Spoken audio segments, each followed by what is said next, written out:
President Hichilema a very warm welcome to Rwanda. As we say in Kinyarwanda, murakaza neza. Thank you. Your Excellencies, we have here today Zambian and Rwandan media. And before we proceed to take questions from them, I would like to ask if you have any brief statements you would like to make. Your Excellency, President Kagame, may I invite you to deliver your statement.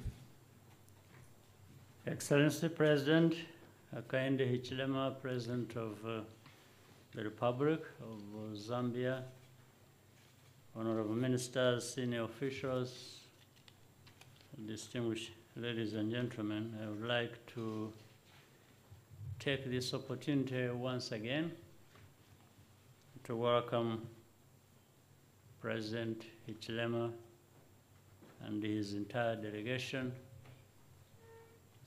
to Rwanda. The President and I have had productive discussions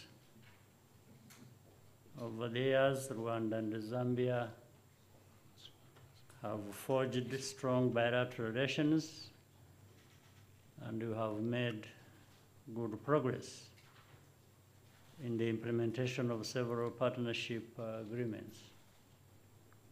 Despite the recent global shocks that have impacted Africa's economies, we continue to find ways to sustain our gains and support our citizens to navigate ongoing economic challenges.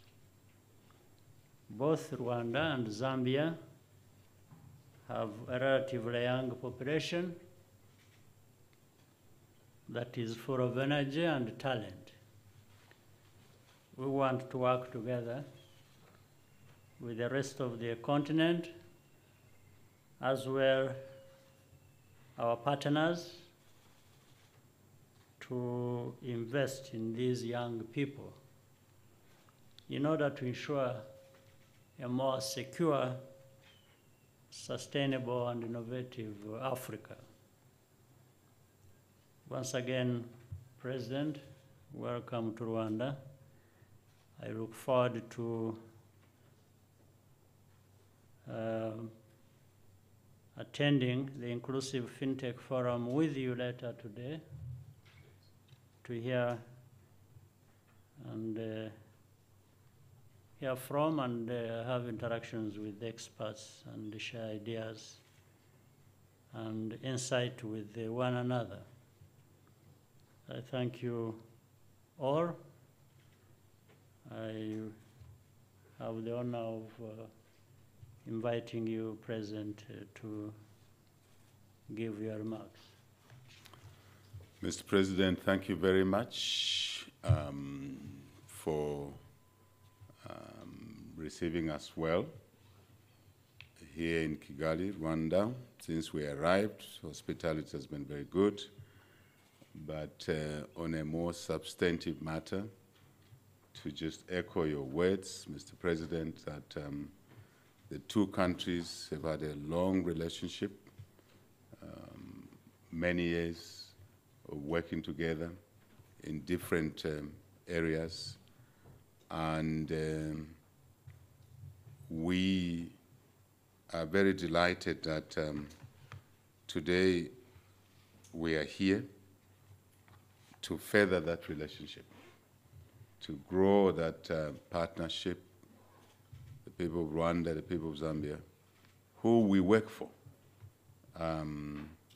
can see benefits, tangible benefits of this relationship, Mr. President. And that's only possible if we are able to cooperate in a number of areas: economic, trade, investment, agriculture. Given our pool of resources, pool of talent, capabilities, when we work together, we will be able to deliver benefits for the people of Rwanda and the people of Zambia, and beyond, the citizens of the two countries, in our regions, on our continent, and in the world. We know that, for example, the global food basket is not full. global food situation is deteriorating. One hand, we have a growing population. On another, we are not scaling up production of food to feed our people. So these relationships, our conversations around agriculture, supporting each other, investing together, will contribute towards that food basket for Rwanda, for Zambia, for the region, continent, and the world. Given Africa's resource endowment, natural resource endowments, I like singing this song, Mr. President. We should not be having any African going to bed without food. It's unacceptable. And so it goes for technological areas, Mr. President. We have discussed at length. We had our meeting in Zimbabwe in Victoria Falls not long ago, where we discussed the importance of accelerating technological advancements, digital issues, so that we can improve the flow of trade, movement of goods and services between our countries. And we criticized ourselves that time that we are proudly talking about one-stop border posts. Actually, we should have non-stop border posts, because technology allows us to do that. So to speed up what we do together. We also have, for the media, for the public, been working together. We want to enhance that part, as the President said, of keeping our countries safe, keeping our regions, continents safe, keeping our world safe, secure, stable, so we can focus on the developmental ticket. And we're very pleased to indicate that we, as brotherly countries, sisterly countries, take your pick, whether you are we're sisters or brothers, we are everything, would enhance our cooperation in that area. And it's a necessary ingredient, colleagues, to achieve our objectives at the economic, social level. That, to many people I say, we take for granted that we can have a press briefing here in an environment of peace. We take that for granted. It is not true that this peace is there because it's there. It is there because people have worked to make it peaceful. And so we would like to share, again, the experiences around there to grow this stability for progress, if I may say that, stability for progress. Mr. President, my team in our small meeting there, I do know my ministers. I was checking their body language. I think they're happy to be here. And we want to encourage them to deepen their relationships with their counterparts. They don't have to wait for us to meet like this. They have to be working together as routine, as mundane, as we address the concerns, genuine concerns of the youthful population that we have in our countries, two countries, and on our continent particularly. Africa has a profile of a younger age population, and it means us working harder to meet their expectations, to offer them opportunities in many areas, including self-employment. Yes, formal employment, but self-employment. I think these are the issues we've been discussing. I must say, Mr. President, since I took office 21 months ago, you are one of the presidents we have interacted quite often, meeting in different platforms, chatting, same hymn sheet, and I'm very grateful that we are here today formally to have this conversation. Thank you. Thank you very much. Thank you. Thank you. President. Thank you, Your Excellencies. We will now begin by taking brief questions from the media, and we'd like to start with our guest. I'd like to invite Ellen to ask a question.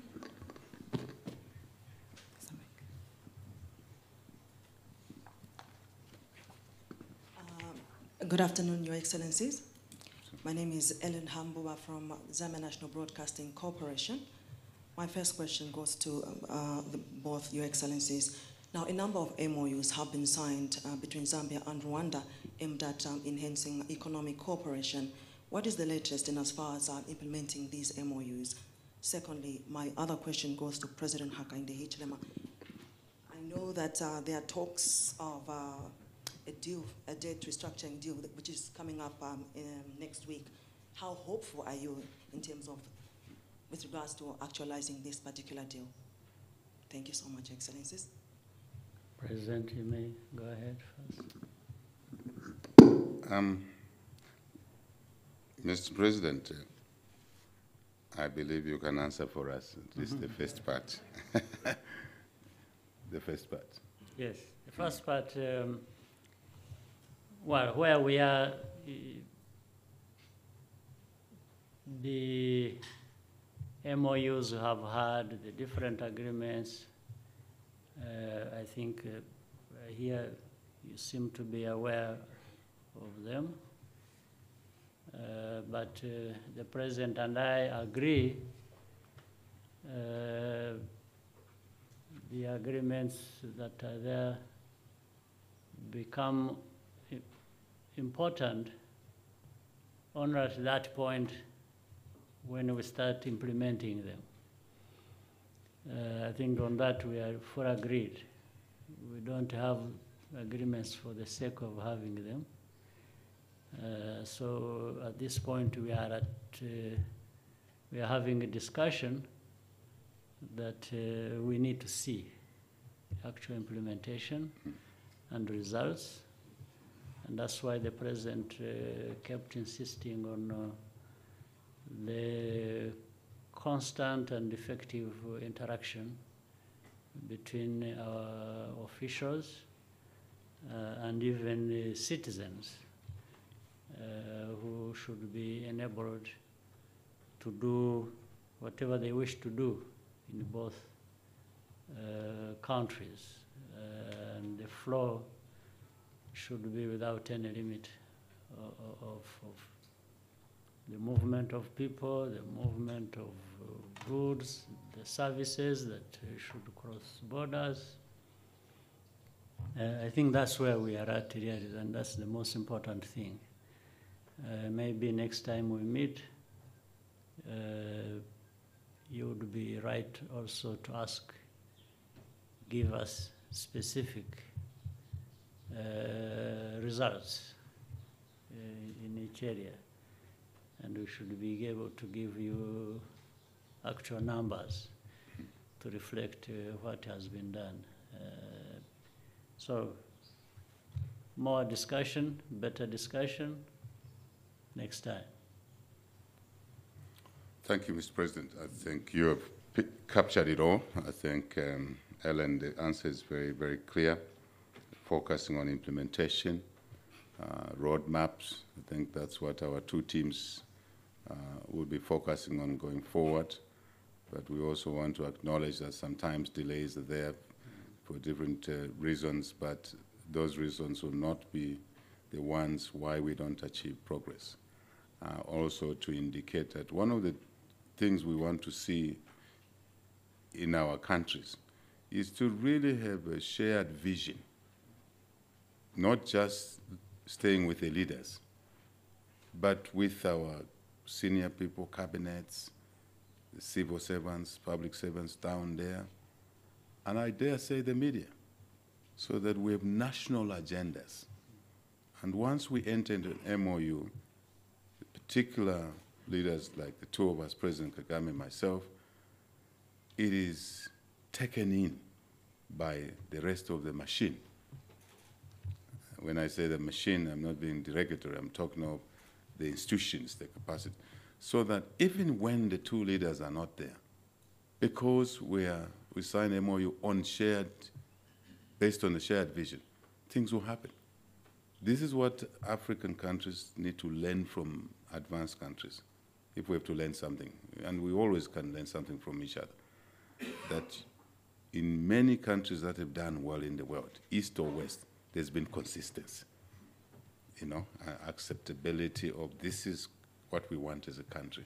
And that way it's easy, even if there's a change in the minister, even if there's a change in the permanent secretary. I think that is what is very, very important. So sometimes the slowness comes because there's a new person there, he wants to do things differently. No, these are important things.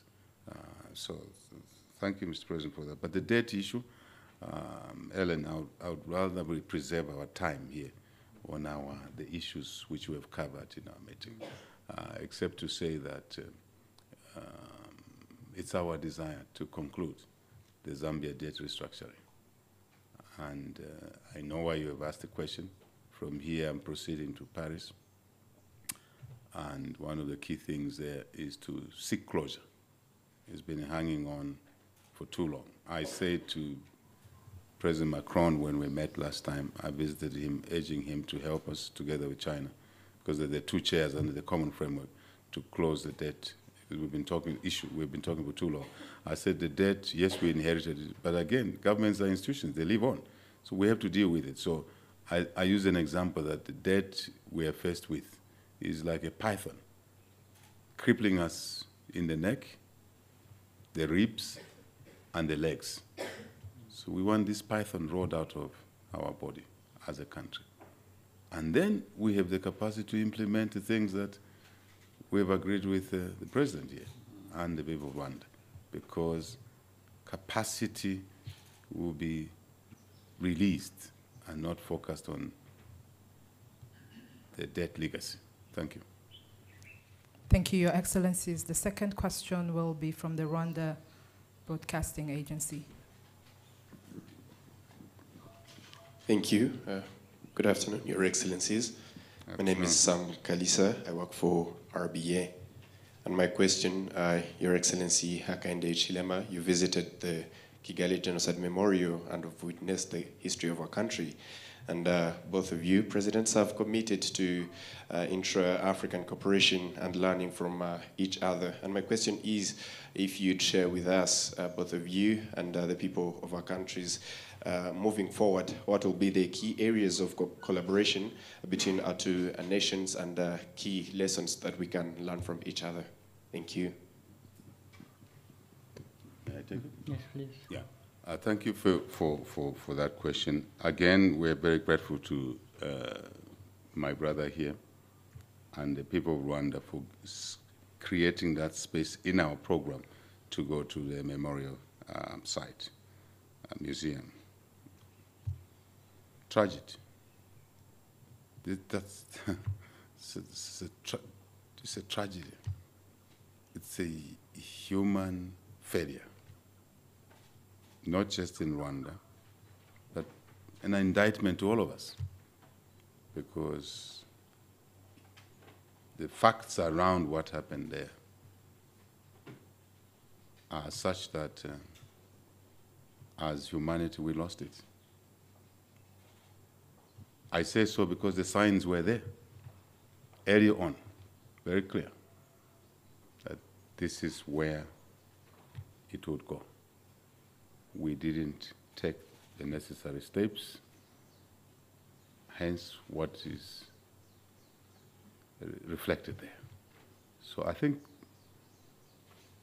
hatred must have limits. Some people don't have capability to create limits. So when they don't have capability to create limits, others must step in and create those limits. I think that's the point I want to make fundamentally, so that such things don't happen again. Second message is more President Kagame for Zambians, people outside Rwanda. And maybe inside Rwanda, those who have not sucked in what happened there, that we must remember what happened in the past. In our country, Mr. President, every time we want to remind people that, look, we haven't run our country properly see how the effect of bad leadership. Look, the impact. See what it does to humanity, to children in school or not in school. People in Zambia say, don't talk about the past. Just forget that. Now, how are you going to avoid repeating mistakes if you forget about the past? You forgive, but you don't forget. So you can use the lessons of the past to shape the future. That message is universal, goes beyond the boundaries of this country and Zambia. We still talk about the Jewish Holocaust today. And it's good that we talk about it. And visiting such places here is good. I went with my colleagues seated there. I know they feel slightly low. But also for me, Mr. President, it provided information gaps, which is important. So, going forward, we should cooperate more, share information, experiences. When we see the signs in any country, I think it's a collective responsibility for us to address those signs and not wait until it's too late. Especially that what happened here was orchestrated, was planned. There was collaboration, corroboration, whatever you want to call it, and across institutions, communities, even institutions we thought are the ones we should run to for solace, got entangled. So we should raise the flags. But how do we raise the flag? We must cooperate and share information and act together as single humanity, if I may use that expression. Otherwise, I think part of what we agreed is security cooperation, information sharing. I end there for greater good of humanity. Thank you. Thank you, Your Excellencies. If you allow, we will take two last questions. Let's have Kigali Today. Thank you very much, Your Excellencies. My name is Edmund Kajire. I work for Kigali Today. My question goes to President Hichilema and President Kagame. Recently, President Hichilema was part of the team that went to Ukraine and Russia under the auspices of the African Peace Initiative to try and play a peacemaker role. The effort drew mixed reactions, with many downplaying the role Africa can play in such global issues. Does that put into question Africa's position and influence in global events, which optimists like President Kagame say was boosted by the New World Order? Thank you.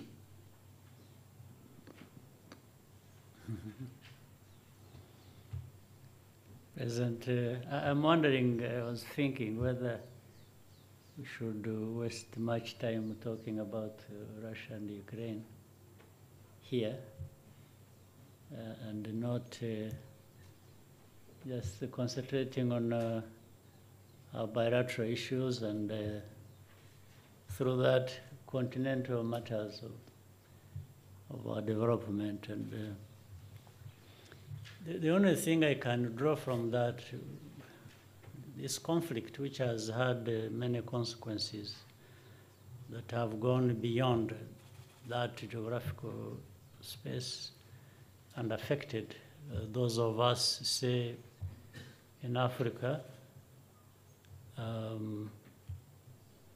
and beyond and other places, whether we shouldn't be thinking even more about what we should be doing together. And each of our countries doing their best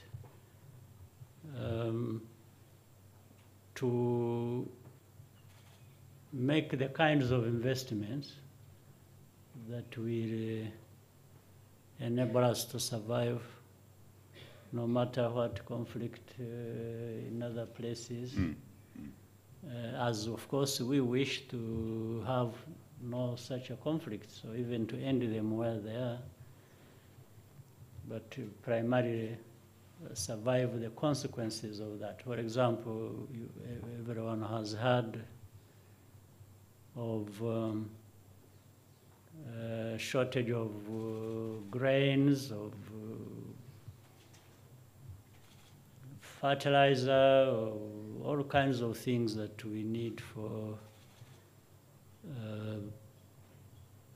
food or input into our agricultural systems. So can we build resilient economies and have these sectors so that, because we can grow grains, you can have grains to feed Zambia, Rwanda, and the rest of Africa, especially given the agreements we have signed and the vision we share of self-sufficiency, so that we are able to weather the storm that comes from different parts of the... This is really my... Sure. For me, what would be more important, but this is not to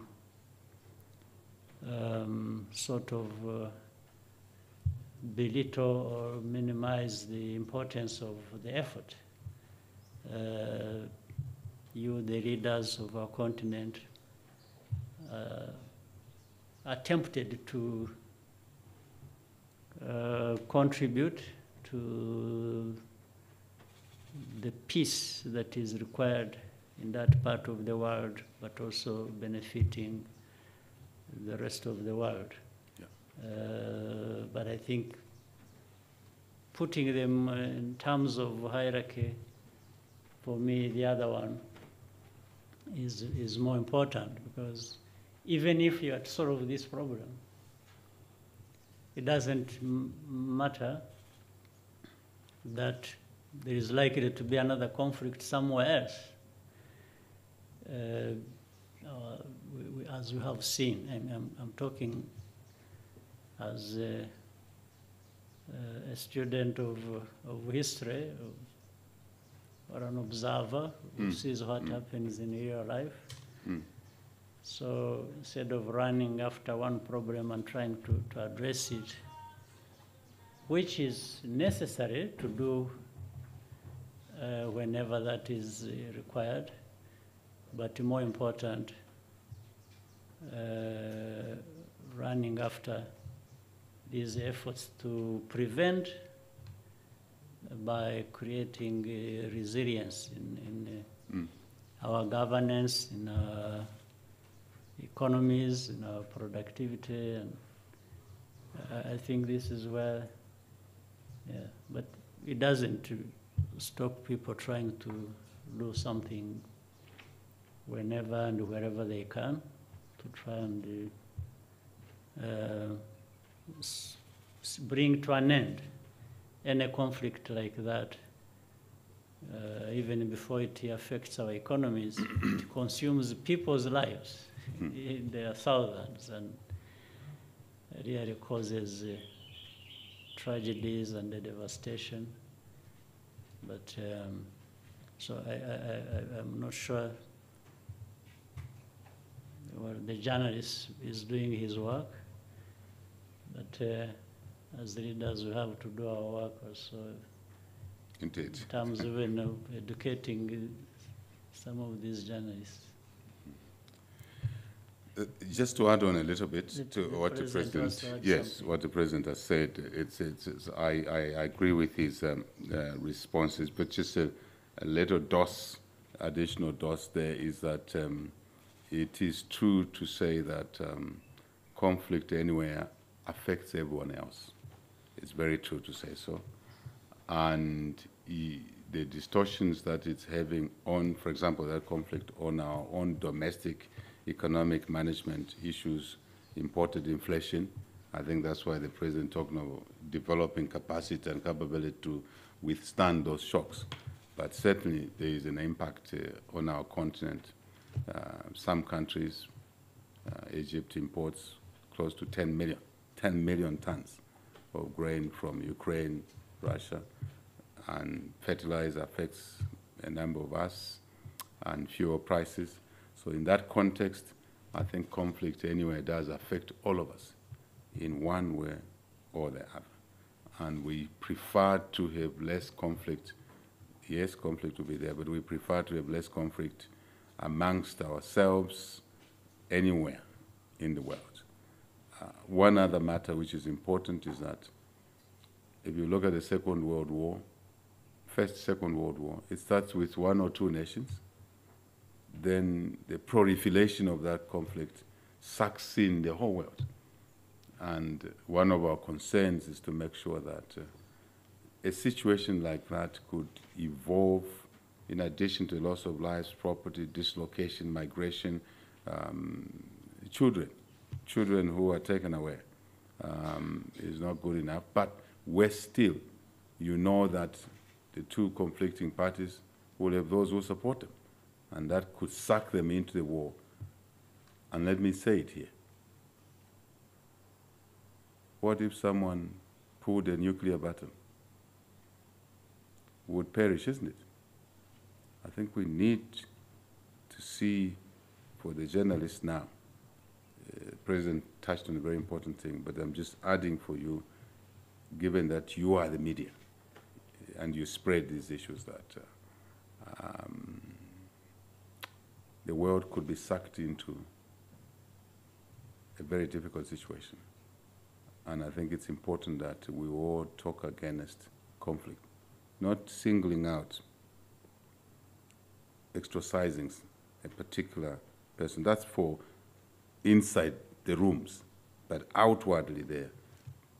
War is not good, conflict is not good, and it could expand, it could polarize the world even more, east to west, as it sucks in those who are closer to the war, and then those who are even further and further eventually get sucked in. The prospect of a polarized world anchored on war like that is not what we want. So I think I want to say that Africa is coming of age. It cannot be an observer. Africa must sit at the table where decisions are made for positive reasons, economic, and also when there's a negativity like this. So it was quite enlightening to be there, but we need to work as a team, but more focusing on our direct responsibilities. You know, the supply chains were distorted by COVID-19, isn't it? Very serious. So we have learned our lesson. I think Rwanda has gone into producing some vaccines as a reaction to the consequences of a global crisis, such as disease, to mitigate in the case of a outbreak in future. We can source drugs within ourselves, because those who are the drugs area had to first support their own populations. And when Africa was last in the queue. So we want to thank Rwanda, South Africa, I think a few other countries that have gone that way. But out of a crisis, there are things that we can do. I think that's a connection to what the President said and what I'm saying. Thank you very much. Thank you, Your Excellencies. We'll have the last question from the New Times.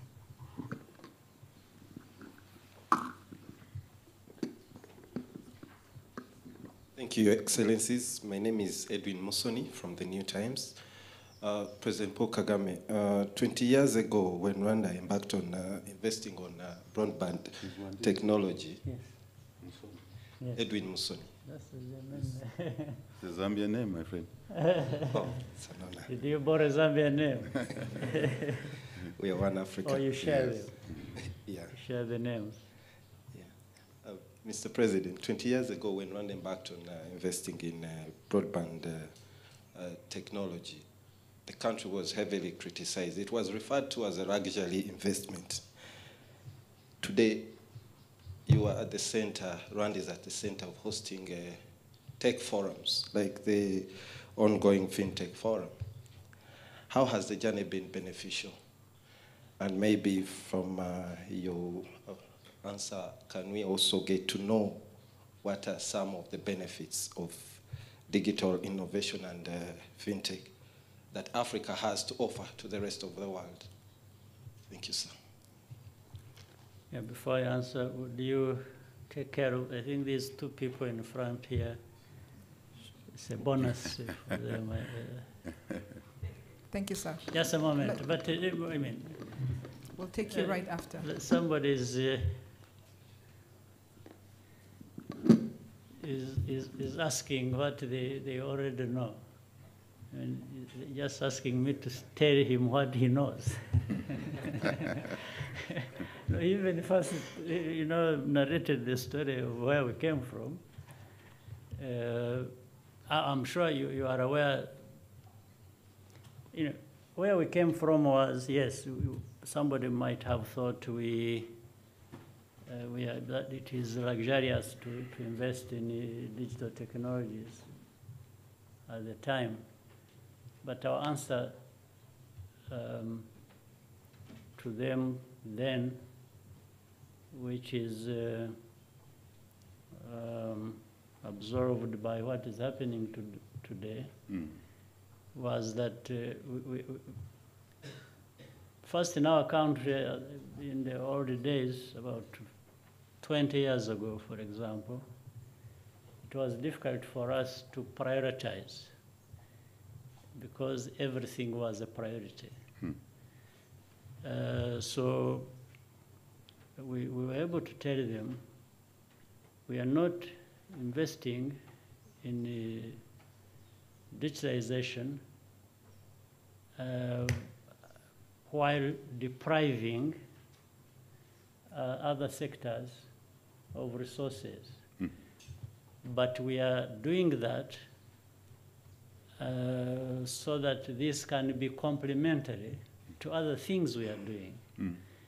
Because we knew then if we started early at the time, in a short time, that would actually enhance all other activities we are engaged in.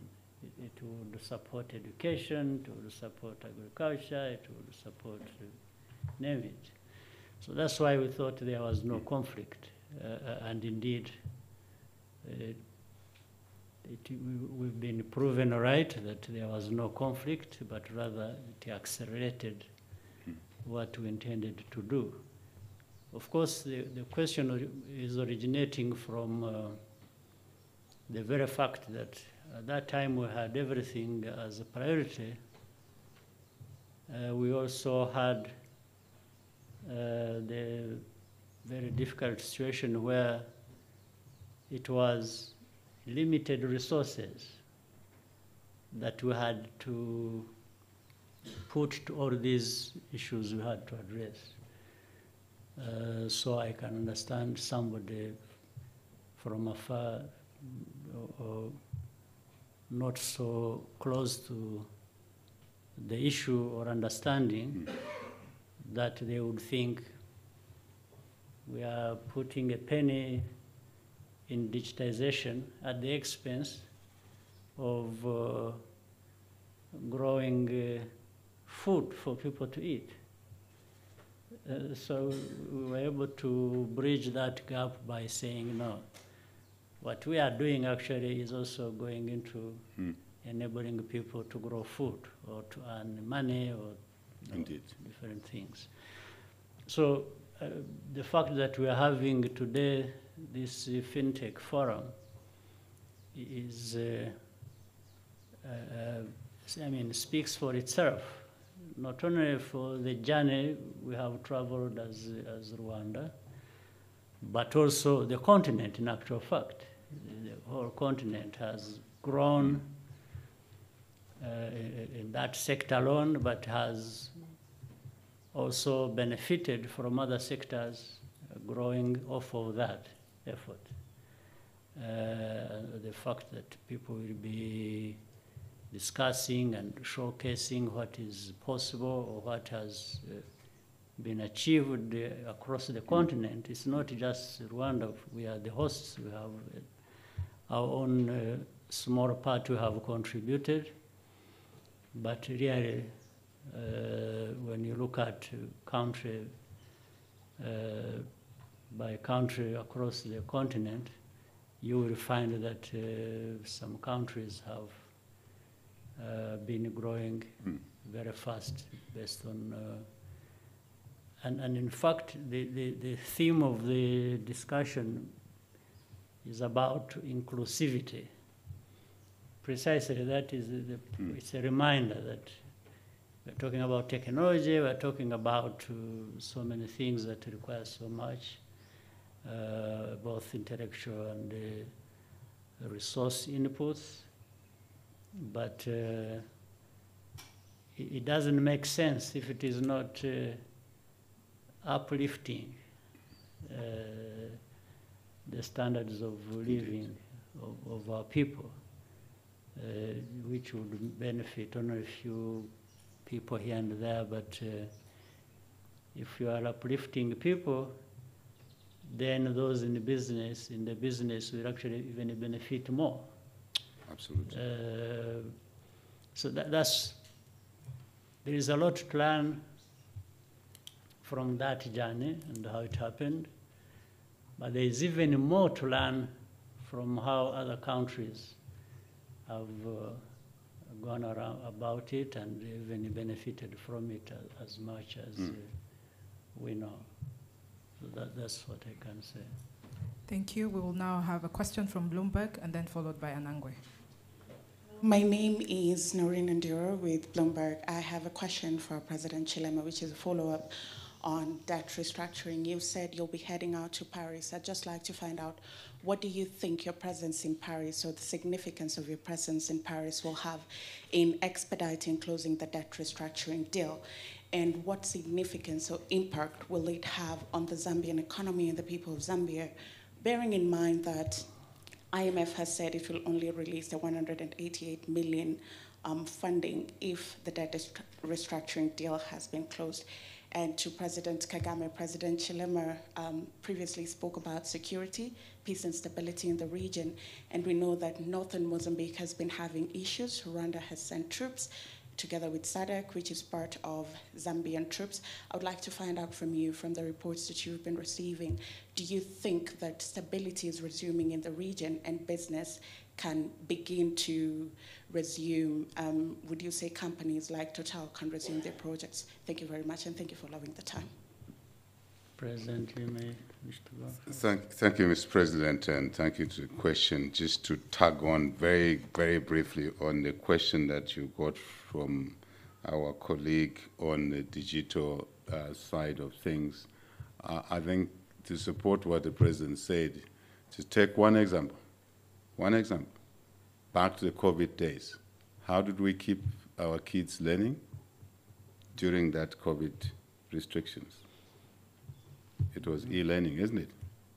Imagine if we didn't have that digital capability, what it would have meant, slowing our kids down, taking more time before they completed school, then they wouldn't be in the productive sector of basically the economy. So today's world, technology, digital platforms is a basis for efficiency and effectiveness. I just thought I should indicate that. And that the investment that Rwanda made are now benefiting. I think he was being nice, benefiting a lot of countries on the continent in our quest to avoid reinventing the wheel. Cooperation again, the early moves that Rwanda made is benefiting many countries. And we want to thank you, Mr. President, and the people of Rwanda for that decision. I understand that it's actually now beyond our continent, people talking to Rwanda on the support that they can get from that investment in the digital area. The debt restructuring, I touched on it, and obviously you want me to say a bit more. My presence there may not be very important, but it's reasonably important. I'm sure you get my message, because this journey, this debt, in the context of our economy, is crippling. And the last time I was engaging the two leaders of the G20 framework on the Zambia debt restructuring, China and France, I say the same thing.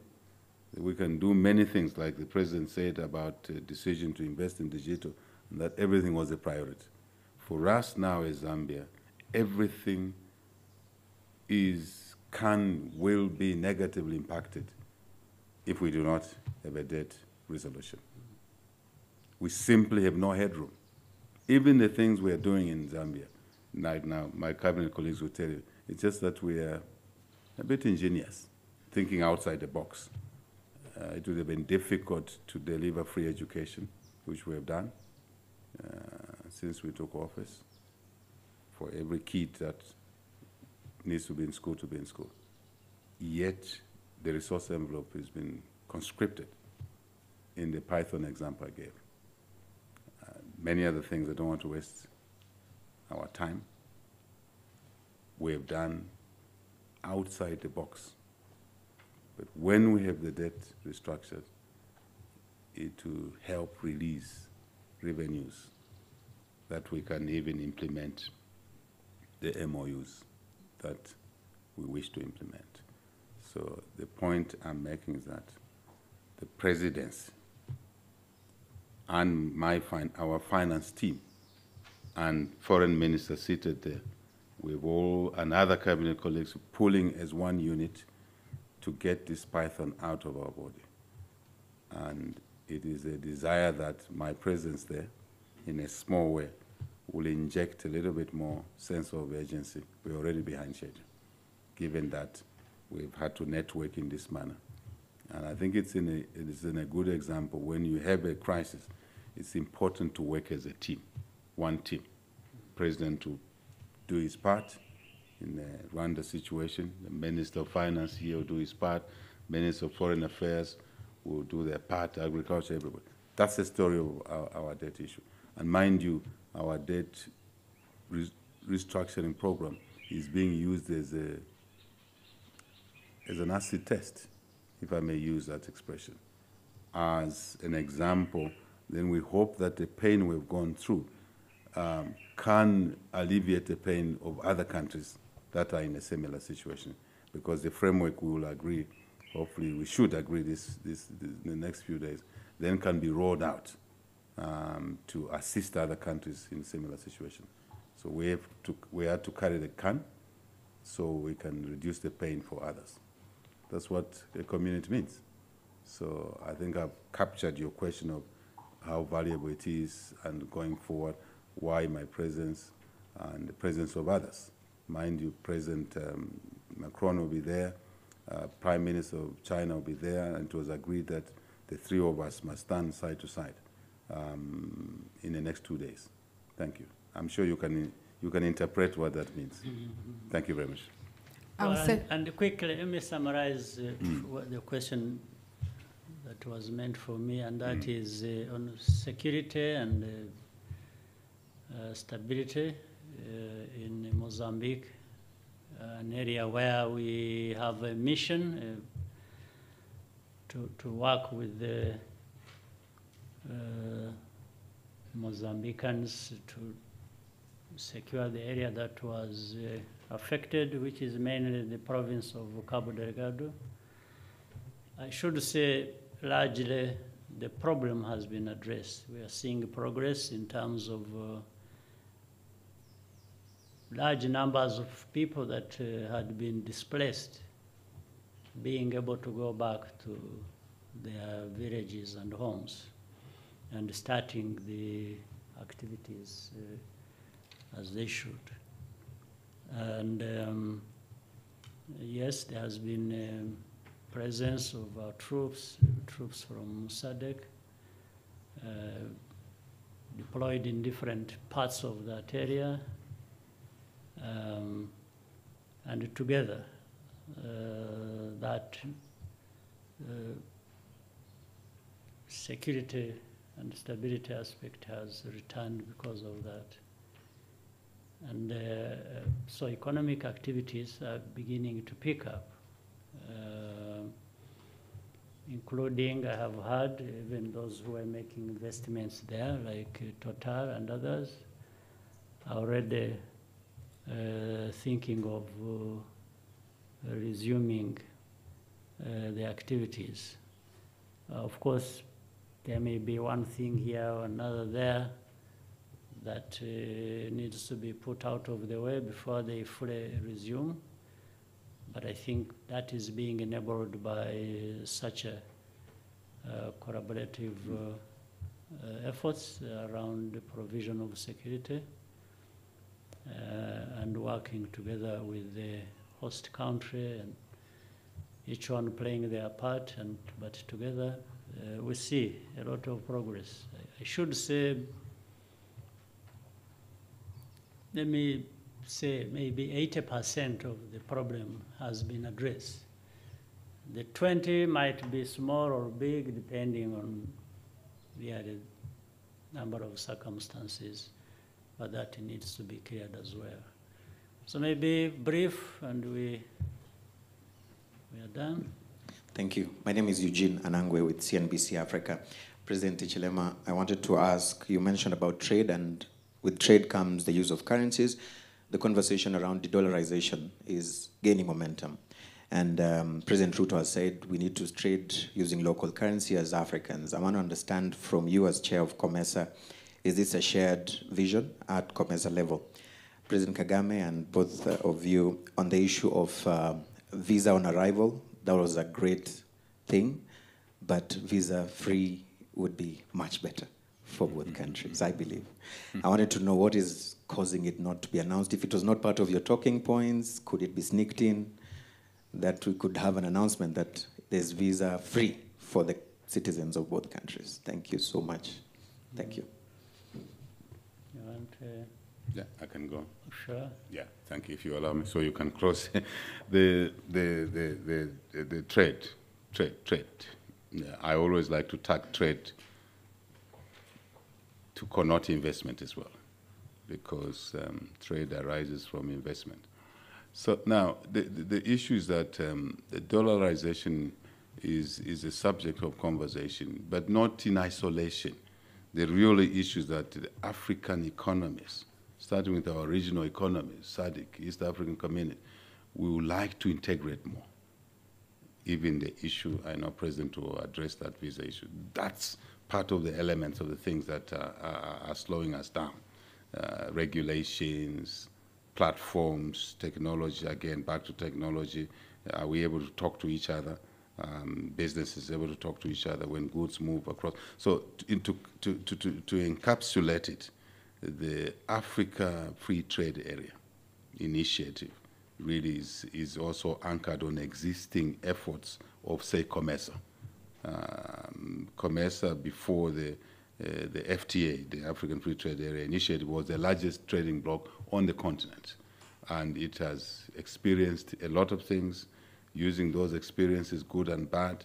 And in my speech, as I assumed the COMESA chairmanship, I did say that COMESA now, in this era that will be, to build on what others have done before us, because that's the way life works, we will focus on ensuring that COMESA talks to the Secretariat, COMESA Secretariat talks to the Secretariat of the Africa Free Trade Area, so that we make sure we leverage on the positive and negative experiences of the regional bodies to build quickly the African Free Trade Area, so that we can integrate our economies, and of course, businesses and people. What is the economy?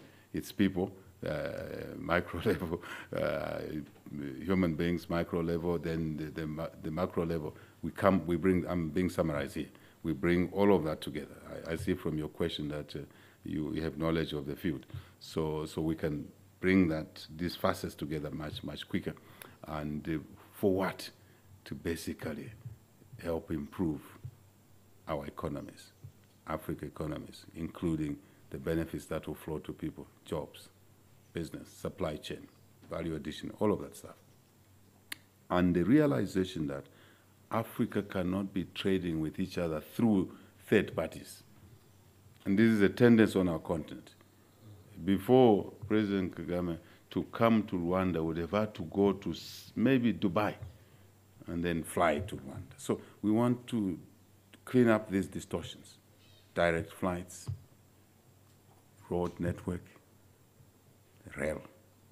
In fact, I was talking to the EU yesterday in Lusaka. My last meeting was with the EU to talk about the Africa infrastructure gateway, Africa gateway, to look at more than just one type. So it's technology, communication, it's roads, it's railways. So we can move goods. For example, in Zambia, we have a surplus in food. One of the few countries we have surplus in food, but we can't move it to Central African Republic. We can't easily, and at a fair price. So these are the issues. So the issue of dollarization must be seen in the context of us integrating our economies for the greater good and being able to trade, invest and trade with each other without having to always quote another currency. And in there, you know from the field, I'm sure, judging from your question, transaction costs we can reduce, translation costs, we can reduce, foreign exchange exposure risk we can reduce. That is the story. So I think let's see that issue in the context of that. What President Ruto is saying is in the context of what we would like to do as a continent. And I can bet once we've done it, and we've done it properly, we make mistakes here and there, it will benefit an average African, an ordinary African. That's why we're elected into public office. If we were to take care of our interests only, I think we know how to do that, reasonably fair. But the challenge is to take care of many people who are talented differently, endowed differently, different platforms, different understandings. So we need to cut on the cost. We need to cut on the rigidity. We need to cut on, you heard me talk about a non-stop border post, so that goods can move quickly from one country to another, deficit to surplus. And every country has a surplus in something, may have a deficit in another. But once we work together in that way, and we don't have to be limited by the rules around one currency, we can do things better. In a nutshell, that's what I would say, but we need the media to support this agenda.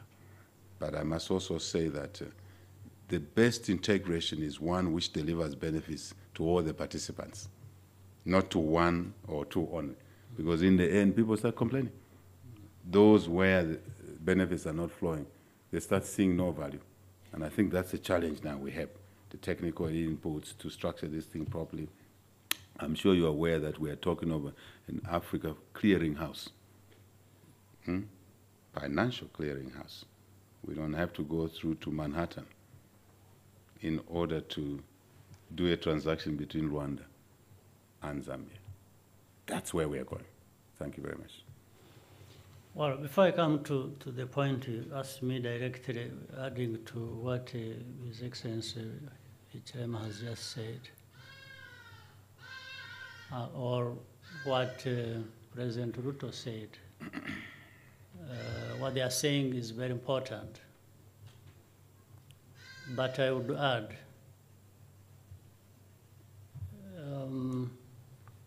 what is it that stopped us doing that, say, 10, 15 years ago? So we need to think about that, because it could have happened 10 years ago, could have happened 15 years ago. So there are other things we have to do, but they all stand on the political will of our countries in our continent and leaders addressing some of these issues that would enable us to achieve that if, and I think it is important. So when we are talking about African integration, starting with East Africa or different parts of our continent with integration, when we are talking about the Africa Continental Free Trade Area, trading and so on, all of those issues come up. We should have done that long ago. There's nothing that prevented us.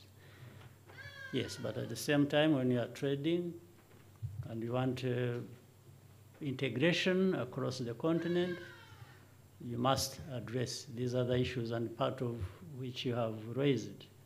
You've talked about visa. Visas enable people to move freely or with ease from one part to another, and people can't trade freely without moving freely.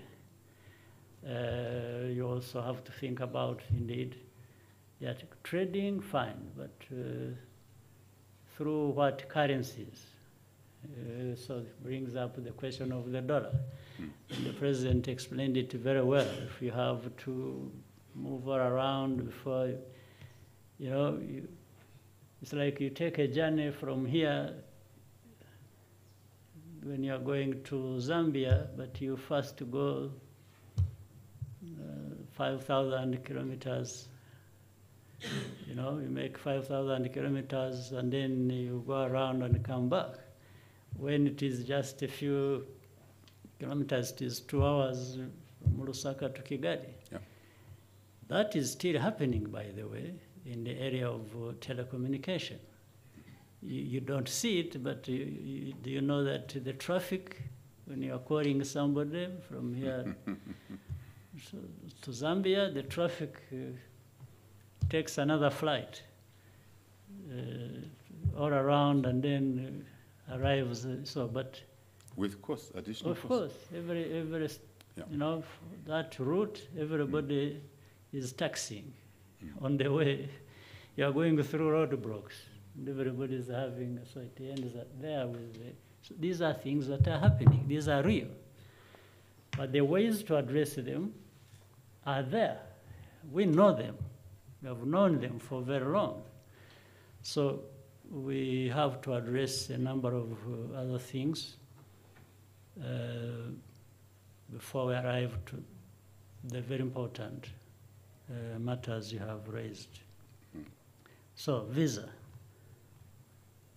on arrival. Visa on arrival is one big step. In fact, when you say no visa at all, means two things. One is the old one, where you are not given a visa at all, so you don't go. Right? No visa may also mean no visa is required. So you can go and then nobody's going to. So be careful when you say no visa, because you already have no visa, but the bad type, meaning they deny you the visa that you need.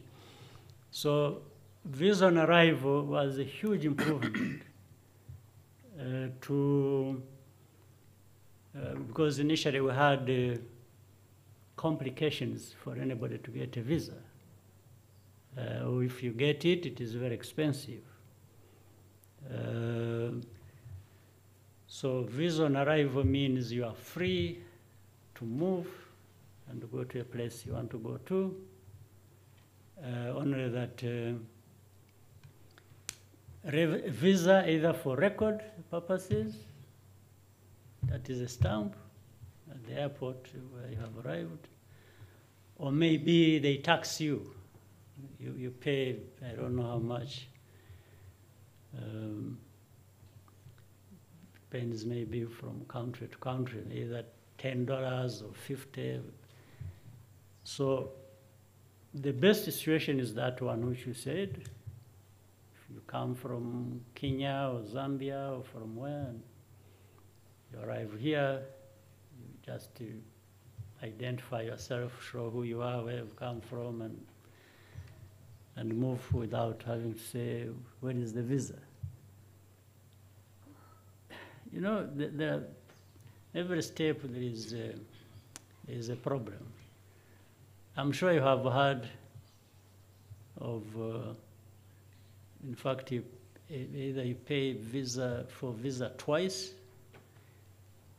or once, but the wrong party. Because you find somebody waiting for a traveler and say, where is the visa? And you say, no, I'm sorry. And then he says, no, visa, where is the visa? Meaning, he can actually give you a visa there. But you have to pay somebody who will not report what you have paid. All right? You are aware there are others who, when you have everything, you show the passport, and somebody will tell you there is a missing page in the passport, and say, what is it? Some people get confused. You are wondering what is it? All of them are there, nothing. No, there is a missing page. What they are really telling you, put in a note. Yes, that becomes the page they were looking for. So, but all these issues can be addressed. And so much the better if we can address them all at once, or arrive at a point where they are resolved. But visa on arrival is an improvement, as you are aware. Otherwise, you would have to go to an embassy, they tell you to come back after 1 month. But if it's something urgent, or if you are on business, you don't want to go to an embassy looking for a visa to travel to a country, and they tell you, oh, the visa issuer is not around, or you have to wait for 2 weeks. That's not friendly to doing business. But is visa on arrival solved that problem? At least you are not caught up in the bureaucracy for a long time or whatever time, looking for the visa. You come, what you may find is a different problem, but it is an easier problem to deal with. You have arrived anyway. So, but I think we should be arriving at no visa required, and you just travel. As we resolve all these other issues, I mean, you are aware, when I talked of Africa Continental Free Trade Area, there are still inconveniences or restrictions. Really what Africa Continental Free Trade Area meant was that ease and freedom of movement. It's happening. It's slow, and probably as frustrating as you and me would say. But we need to accelerate. And in fact, what we were talking with our guest, President Hichilema, earlier on, was being pragmatic, doing, implementing, doing things, so that we don't get lost in the niceties, in the processes, in, diplomatic languages that spice things, that even if they are not good. So I think we are trying to wash away some of these things, and all of you, all of us, our officials, if they can understand this language and act by it, I think you can get there faster. So thank you very much. Thank you. Thank you, Your Excellencies, for your valuable time today. We have now come to the end of this session. We'd like to wish President Hichilema and his entire delegation an enjoyable stay in Rwanda. Thank you very much. Indeed.